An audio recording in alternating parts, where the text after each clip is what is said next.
Limang araw bago ang eleksyon 2025, patuloy ang panunuyo ng mga kumandidato sa pagkasenador sa iba't ibang sektor ng lipunan. Ating saksihan.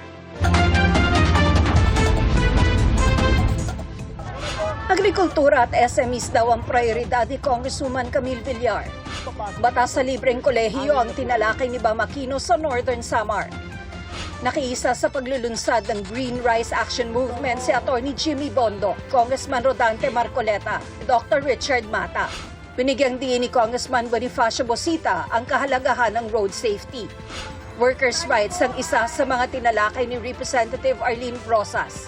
Kalusugan, edukasyon at women empowerment ang mga advokasya ni Senador Pia Cayetano. Reformation ng party list law ang isa sa mga isinusulong ni David De Angelo. Tututukan ni Atty. Angelo De Alban ang children with special needs at PWDs. Mga batas kaugnay sa serbisyong medikal ang prioridad ni Senator Bongo. Nag-motorcade si Atty. J.V. Hinlo sa Pasay. Nagpaalala si Ping Lacson na maging mapanuri sa gitna ng pagkalat ng fake news. Nag-motorcade si Atty. Raul Ambino sa Maynila. Nagpaalala si Senator Lito Lapid na mahalaga makapagtapos ng pag-aaral.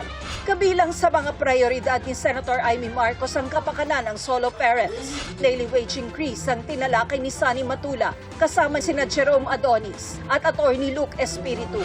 Mga polisiya makamahirap ang isa sa mga binigyang diin ni Manny Pacquiao.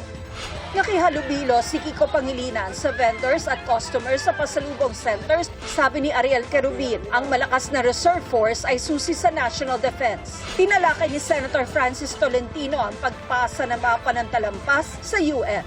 Patuloy naming sinusundan ang kampanya ng mga tumatakbong senador sa eleksyon 2025. Para sa GMA Integrated News, ako si Tina Panganiban Perez, ang inyong saksi. Mga kapuso, maging una sa saksi. Mag-subscribe sa GMA Integrated News sa YouTube para sa iba't ibang balita.